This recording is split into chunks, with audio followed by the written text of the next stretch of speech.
Hello, everyone. We have a special guest today, Dr. Stan Stahl, and he will talk about you're securing your company. Now what? Super. Thanks, Francesca. Hi, everyone. Welcome. So let's get started. Here you are. You've been thinking about your career. Uh, you may be in it already. You're planning to get into it. Well, I want to start by just pointing out, in some sense, the obvious that everything others have told you about your career up till now, all of them, it's all going to be upended in the next 12 months. A couple of illustrations we'll see more as we move on. First, the CEO of JP Morgan Chase has talked about how nobody has predicted how fast AI was going to be impacting all aspects of society. And yet here it is. Everything we do has now got to be looked at through the lens of AI. Whereas a couple of years ago, I mean, it was like, what's that? We got machine learning, but, chat and those things had not yet come out. And then more recently, analysts at Bank of America wrote that quantum computing, which is in your future and not too far away, quantum computing could be the biggest revolution for humanity since discovering fire. This is the environment in which your careers are going to be forged. So I want to look at that. What's that look like? Okay. I mean, at one level, we're already seeing, as computers embed themselves in everything we're doing, cybersecurity just touches everything we do, whether we're talking about finance or health, our national defense, transportation, identity, even the people we love, as our dating apps are connecting people together. At the same time, just to take one example, deepfakes. Not too long ago, company lost, take a deep breath, $24 million because somebody with access to that kind of money was in a meeting over Zoom or one of the other engines with who he thought was his boss and other people in his firm. And they all agreed $24 million needed to be transferred from here to there. The guy goes ahead and does it. He wasn't in a meeting with his boss and others. It was all a deep fake. And if you're following at all the kinds of challenges that families are having, there are on both ends, you've got grandparents getting phone calls from deep fakes that claim to be their grandchildren who need help. I've been arrested or whatever. And the grandparents are induced to send money. The other side of it, sadly, we've got teenagers who get involved in what are called sextortion scams, where there are known suicides. This is the world we're living in right now, and it's only going to get more of this worse. We're living in a time of uncertainty. It's a time of chaos. Computer availability is going to become a challenge if you've been following the amount of energy that these AI environments require. And where's that energy going to come from? The complexity of everything we're connecting together and bringing AI into it, and soon bringing quantum into it, is just going to result in more disruptions, not less. Our cyber attacks, they're already growing.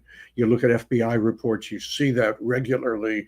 We're going to have more cyber attacks. They'll become even more dangerous. And metaphorically, we've entered the rapids.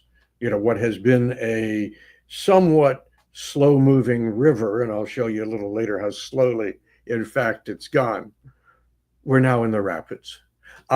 Think about what's happening. pretty soon, you and I are going to be sitting at our desks, and we're going to want to go see the newest concert, maybe Neil Young or maybe Taylor Swift, whatever. And we're going to say to Phil, our agentic AI worker, go buy us tickets. And the agentic AI worker is going to do that. But the worker is also the agent, if you will, is going to run across a lot of fraudulent websites saying, buy from me, buy from me, buy from me. This AI agent is going to have to be able to defend itself and know better which ones are real and which ones aren't. Maybe you're working for a company that's got to protect its information. Okay. Can you use AI to help you? I mean, AI can do some tremendous analysis of logs and things like that. How are we going to bring that into the mix and do it right? What's the impact of quantum computing on all of this, both on offense and what's defense? We're just beginning to learn that. I mean, maybe you're working in the national security space. You're on offense. You got to penetrate the enemy's cyber defenses. What's that mean? How do you do that? What's it look like? I mean, this is the age of disruption, as I talked about, and we're seeing it. I mean, we're just seeing it as well at the political level. Unfortunately, if you woke up to the news the last couple of days, a windmill almost completed in New Jersey that project has been canceled. I mean, imagine you're this part of the security team that's got to secure that, and you're working there, and you've been working there for 3 years, and now your job's gone. We're seeing it at political levels. The CISA, the Cybersecurity Infrastructure Agency, are they going to support the ISACs, Information Sharing and Analysis Centers, the multi-state, the election security ISACs? That's all up in the air, and it doesn't look good. There are cyber organizations, I don't want to name them, but they're having their contracts canceled. Nonprofits like Secure the Village, that government cancellations. When you look at this, it brings to mind, there's an old saying, any jackass can knock down a barn, but it takes a carpenter to build one. Pat yourself in the back, guys, and when I say guys, girls, whatever, because you're the carpenters. It's going to be up to you to rebuild the systems that we're destroying today. And if you step back from that at a deep level, you're standing in the trenches, actually, protecting businesses and the nation from cyber criminals, from enemies that want to weaken our nation and our economy. In that sense, you're protecting democracy. You're protecting safety and truth and trust in institutions. And this takes things even bitter. I mean, I'm blessed to be a recipient of the blessings of liberty, and so are you. Chaotic as things are, we stand on the shoulders of giants. And our prosperity is dependent on preserving and enlarging these blessings. The goose that lays the blessed eggs that we are the recipients of was conceived in liberty and dedicated to the proposition that we're all created equal. That's under attack right now, at home and abroad, all over the world. And it's going to fall again. You're the carpenters mixing metaphors. You've also got to heal the goose. That's part of what's going to happen on your watch, that healing of the goose. Where do we go from here? I mean, right now, we've got in cybersecurity what you could call cybersecurity by slogan, design principles to help manage the chaos. Zero trust, trust nothing, verify everything, whether it's the email that you get that tells you where to send the final, payment for the house you're buying. Don't trust that email. Pick up the phone and verify that's the correct bank account it goes to, or whether you've got a back end system that you're secured, and up at the door to the system comes somebody knocking. Don't trust that they got through a safe front end that already logged them in and you know who they are. Make sure you verify before you let them in the door. That's zero trust. What's it mean in a world of AI and quantum, we don't know yet. Security and privacy by design, the same thing. What does that really mean? I mean, we're beginning to learn that, but we're not there yet. We're a long ways away. And security and by privacy by default, what does that really mean? How do you make doing the right things automatic so that we take the human as much as we can out of the control loop so the human doesn't make mistakes, but we absolutely positively put that human in the control loop when it's a decision that the human has to make? Okay. Well, these are questions you're going to have to figure out over the course of your career. And ultimately, when you do that, you're going to define what cybersecurity is going to be all about. Step back. Everything I've just said, everything talks about the chaos and disruption that's here. But chaos has an interesting quality about it. Chaos is both danger and opportunity. They live simultaneously. The more one goes up, the more the other. So there's opportunity here. So much so that I want to bring to mind a quote from a play by a man named Tom Stoppard, plays Arcadia. He is one of the characters saying, and it's in a time of chaos. It happens to be the chaos during the development, the mathematical development of heat and that whole analysis. He says, a door like this has cracked open 5 or 6 times since we got on our hind legs. What did the bankers say about quantum physics? Maybe the greatest disruptive force since fire was brought under control. What a wonderful, scary moment to be living in when we get the opportunity, you will get the opportunity to create the world anew. I've lived my life in very much of the early part of this doorway, from the origins of computer security to where we are today. You're going to take it to that next place. So welcome to your career. I want to show you a couple of illustrations of where we've come with some appropriate lessons, if you will, from them. So let's see, share this one. Yeah. Okay. Yeah, here we go. This is a photo taken in 1954 by the Rand Corporation. There's some pretty smart dudes at the Rand Corporation. This is their projection of what a home computer was going to look like in 2004. Here we go. There we go. Now you see it. This is their projection of what a home computer would look like in 2024. Boy, were they wrong. I mean, look at the monitor up there, the keyboard. The quote that comes along with this talks about people are going to learn Fortran. Like, if you've learned Fortran, it's, as you know, one of these old ancient languages. I used to teach Fortran back in the day. Suggests we maintain humility when we make projections about what the future is going to look like. You're looking at two things. The upper picture on the left is a 5 megabyte hard drive in 1956.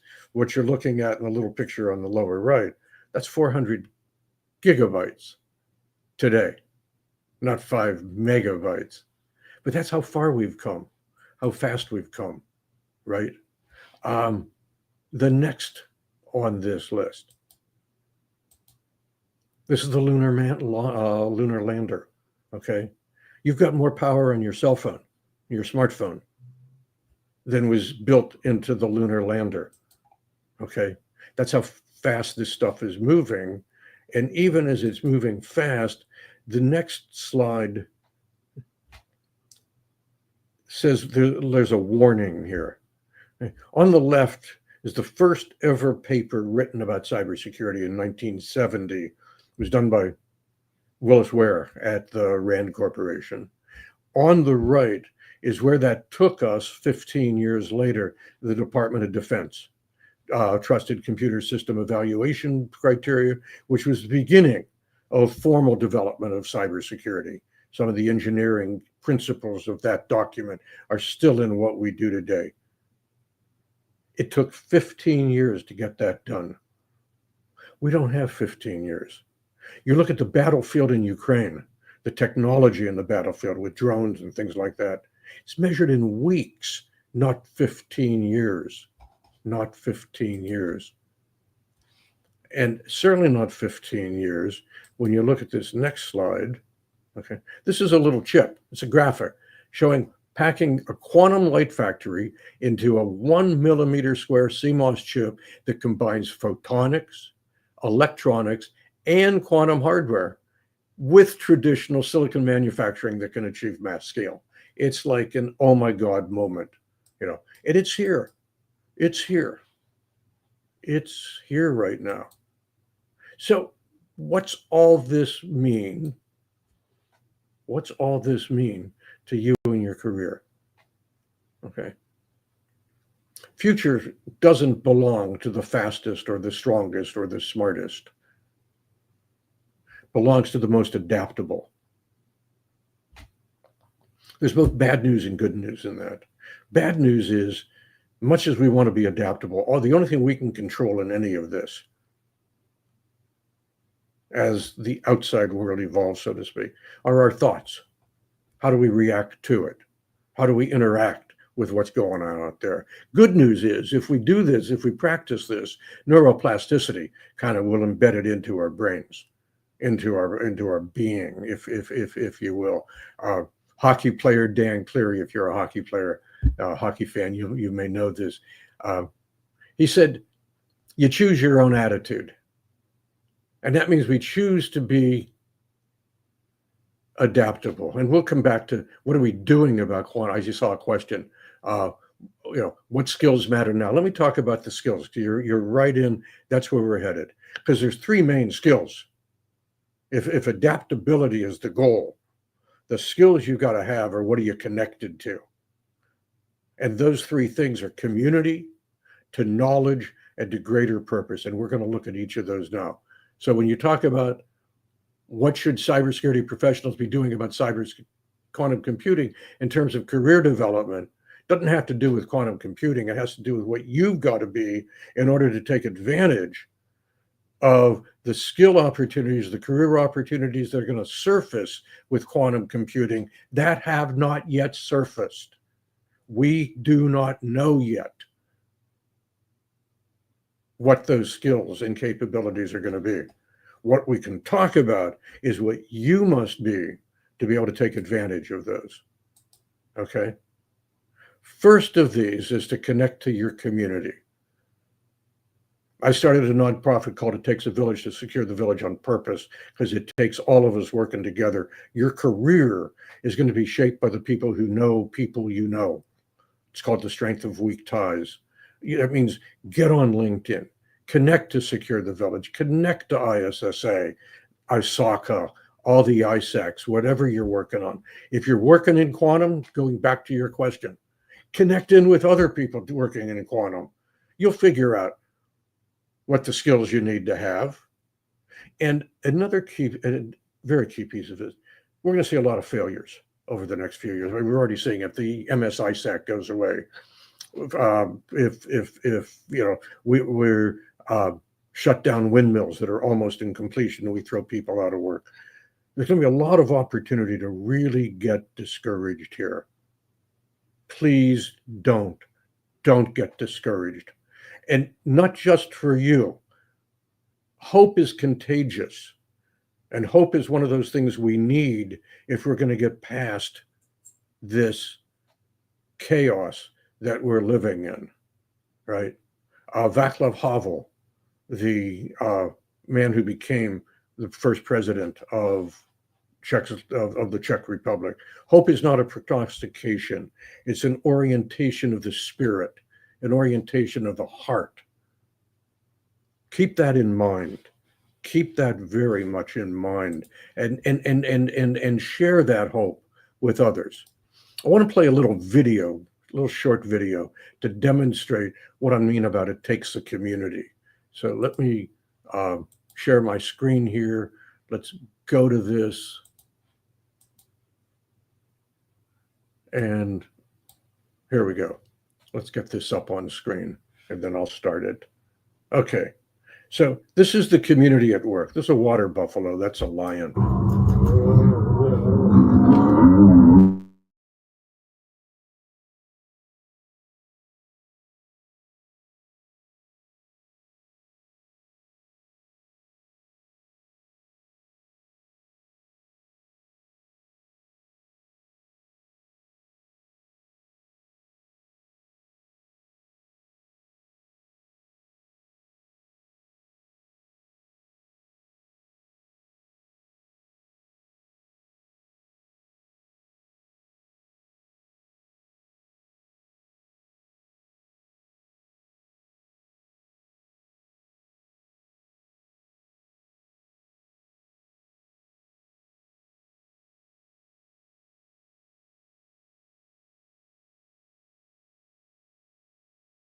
Connecting to community, to share hope.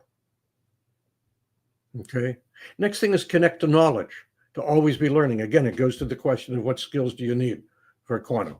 We don't know the details yet, but we can certainly tell you always be learning. Sun Tzu in The Art of War wrote, if you know the enemy and you know yourself, you need not fear the result of 100 battles. So make sure you know the enemy and you know yourself. You get the answers to those cyber. What skills should I have? What we'll figure that out when we get there. But how do you do that? How do you do that? Well, one way is, and we invite you, join up with Secure the Village. Uh, we have a news of the week that comes out on Substack and LinkedIn every Sunday or Tuesday.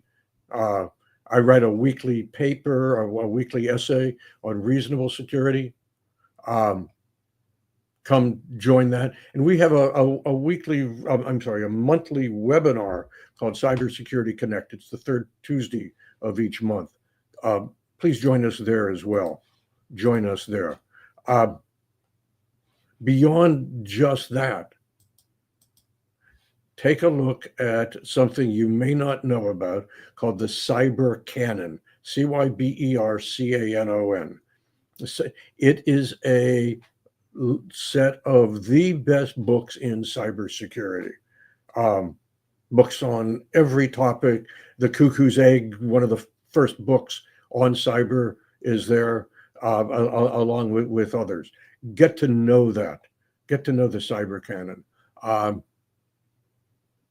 Do I think Web3 technology will help us to become more conservation minded? Maybe, but that's up to us. That's up to us. The opportunity is certainly there. Whether or not we take advantage of that, that's up to us. That's up to us. And that gets to the next piece of this. What does it mean to be up to us, right? Well, connect to your greater purpose here. I don't know if you know the name Carl Jung, if you've had the opportunity to study Jung. He was a foundational psychologist, studied under Freud, and a student of our species, the mythical journey that we have been on for a few 100,000 years. He wrote, he who looks outside dreams. He who looks inside awakens. Look inside yourself. What's your greater purpose? What are you here for? What were you put on earth for? If that metaphor works for you, what's your superpower? That's your greater purpose. Because if you find to it, when you find it, and when you link to it, you'll get all the pieces working. You'll find the answers to the questions you need. You'll meet with the people that will connect you to the answers that you will need, and so on. A great book for that, a book of a friend of ours. He's very active in Secure the Village. It's called What's Next by Bill Leiter. He helps you find your greater purpose. I can't recommend his book highly enough. Let me finish with a quote of Shakespeare's and where it takes us. Shakespeare wrote, "There's a tide in the affairs of men, which taken at the flood leads on to fortune." This was a favorite quote of John Adams, who helped write the Declaration of Independence. He was our second president. The flood is now. The flood is now. The opportunity is to take it, to go out in the flood. to ride with the waves. And to do that, do good. That's rule one. Do good. Heal the goose that lays the blessings of liberty, right? Be part of a community that's doing good. Use technology for the best, not for the worst. Make sure you're on that side of good. Second, have fun. What a world you're going into when like a door like this is cracked open 5 or 6 times since we stood on our hind legs. It's the greatest advance since fire. This is going on in your careers. Boy, grab that. Grab that. Have fun. Have fun. Um, make some money. Make some money. Use it wisely. But be part of that. You have a right to that. That's part of the blessings of liberty. And I think as much as anything else, if I could finish, I just want to wait till this slide comes up. There we go. There we go. May the force be with you. May the force be with you. Blessings to you all. Thank you so much for being in CyberConnect, and hope to see you in the next one. Super. Thank you as well, Francesca. Thanks, everybody.